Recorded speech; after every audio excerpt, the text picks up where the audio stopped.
Hi everyone, welcome to this new episode of Soundcheck. I am Bryant Gumbel.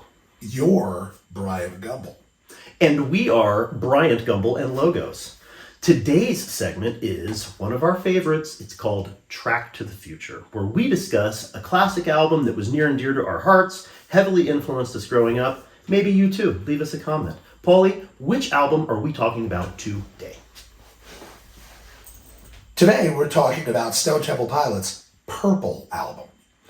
Ooh, it's a good one. I know, dude. I was just listening to this album like 30 minutes ago. Yeah, dude. It's pretty good. It is so good. Stone Temple Pilots, I'm just going to throw this out there. I love you.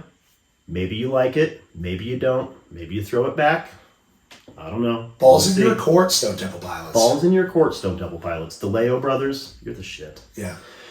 This album meant so much to me growing up. When it came out in 1994, I had to have my mom drive me in the family Astrovan to an undisclosed location to purchase the cassette tape. And then I immediately opened it and had to listen to it all the way back to the house, where she suffered through it, and here we are today. And still criticizes you for that moment to this very day. No, that's not true. Teresa, you're a saint. You wouldn't treat Kyle like that. Teresa Neely is a saint. Teresa Neely is a saint.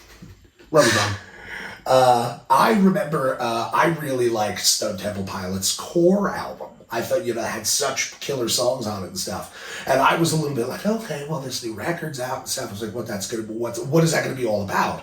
And then I saw the video and heard the video for Vaseline. And I was like, doing it again, dude. Doing it again. Gonna go in for the second taste. Yeah. That's got right. to, dude. Well, I loved Core as well, which is why, Stone Temple Pilots was my favorite band for a particular period of my life. And so when this album came out, I was, as you would say it, hyped. Is that what the kids are calling it these days? That's what they're calling it these days. So, classic tracks, tons of hits came off of this record, arguably their biggest record of all time. Hits like Interstate Love Song. Oh, yeah, that song was a big deal, dude. Vaseline, as Paul had mentioned. Yeah. Big Empty. Big Empty, dude, yeah. I liked Meat Plow. Meat Plow, I thought, was always a killer song. That song still remains to me as one of my favorites off of this track because it has, to me, I know Kyle is a little annoyed with me, actually, with how much I say this. He would prefer that maybe I scaled it back a little bit. But every time we're on the road and we listen to this record and the song Still Remains comes on, I'm like, this reminds me of Searching with My Good Eye Closed by Soundgarden. And I say it exactly like that. He does. It's true. And then I pull over and I vomit on the side of the road. And then that's actually what our shows are. That's all we do. We don't even bring instruments. That's all we do. That's usually how we arrive in the parking lot. That's precisely right.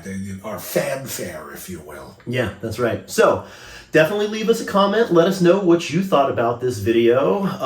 Like and subscribe. Catch us on tour and buy some merch. Check us out on Instagram and Twitter. That's right. And then tune in next week for another episode of Soundcheck.